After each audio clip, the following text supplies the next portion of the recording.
slacken the wheel bolts first. Reason being, it's easy to do it now than trying to fight with the wheel that's turning when it's up in the air.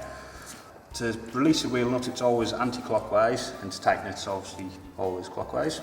So if you just slacken them now, but don't go any further than that, just do that on all of them. Right, the next step is to locate the jacking point on the vehicle. Because I'm changing the back wheel on this, the jacking point is this large plastic area here. What you would do is you place your jack under there and wind it up. As you can see, it's raising the vehicle. Right, having already slackened the wheel bolts off, I've now raised the vehicle on its jack. One thing to note though, don't put your feet under the car just in case it falls off the jack. They're not the most stable things, so it's always best to keep the right side of it. Because they're slackened off, you can just manually unwind all the bolts with your fingers. And the wheel should just hold like that. While it's off, you can obviously check your brake pads and discs as well that are in there, and you can even see some of the suspension components.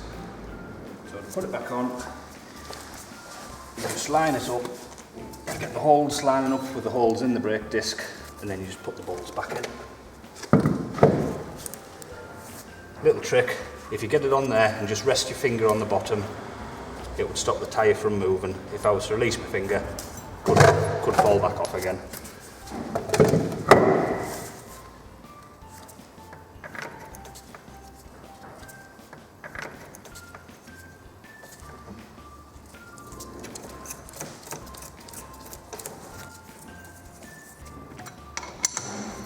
What I always do as well, I wind them all in, just give them a little nip there, and then I'll give them a proper nip when the car's back on the floor.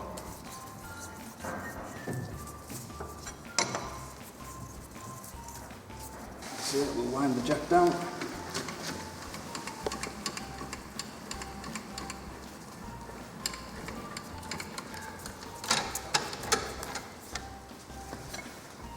I'll just do it by hand. I wouldn't stand on them like some people do because you can actually over tighten the bolts.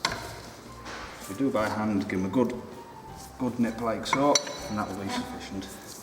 If in doubt, once you've nipped it, you can always take it to a garage and you can even recheck your wheel nuts for tightness. There we go.